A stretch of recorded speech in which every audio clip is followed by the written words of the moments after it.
சார்பட்டா பரம்பரைன்னு ஒண்ணு அழிஞ்சு போச்சு. என்னடா பண்றீங்க? உங்களுக்கே இது நியாயமா படுதா? ரொம்ப கஷ்டமான பிச் இல்ல, அதனால முக்கி 31 ரன் அடிச்சிட்டு இருந்தாங்க.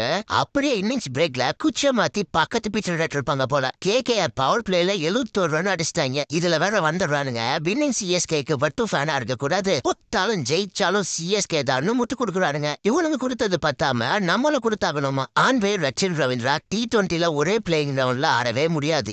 அஸ்வின் ஜடேஜா இப்ப இருக்கிற நிலைமையில ஒரே டீம்ல ஆடவே முடியாது. அதை விட முக்கியமா ராகுல் திருப்பதி கிரிக்கெட்டே ஆடக்கூடாது. வருஷத்துக்கு ஒருத்தன் இப்படி ஒருத்தனை கூட்டின்னு வந்து எங்க தாலியா இருக்கிறீங்களே, நியாயமா இது? ஸ்குவாட்லயே இருக்கிற ஒரே ஒரு ஹிட்டரு ஒருத்தன், அவனை பிளேயிங் டவுன்ல எடுக்க மாட்டீங்க. இந்த திருப்பாத்தி ஹோடா விடவாடா அந்த சின்ன பசங்க அவ்வளவு கேவலமா அடித்து போறாங்க. ஏற்கனவே பேட்ஸ்மேன்ஸ் ரொம்ப லட்சணமா ஆடுறாங்க. இதுல ஒரு பேட்ஸ்மேன் ஷாட்டா ரவிச்சந்திரன் அஸ்வின். ஐயோ, வயிறு வாயிலா எரியுதுடா உண்மையா. மும்பைக்கு போங்க, 20 ரன்ல உங்களை காலி பண்றானுங்களா இல்லையா பாருங்க. போங்க.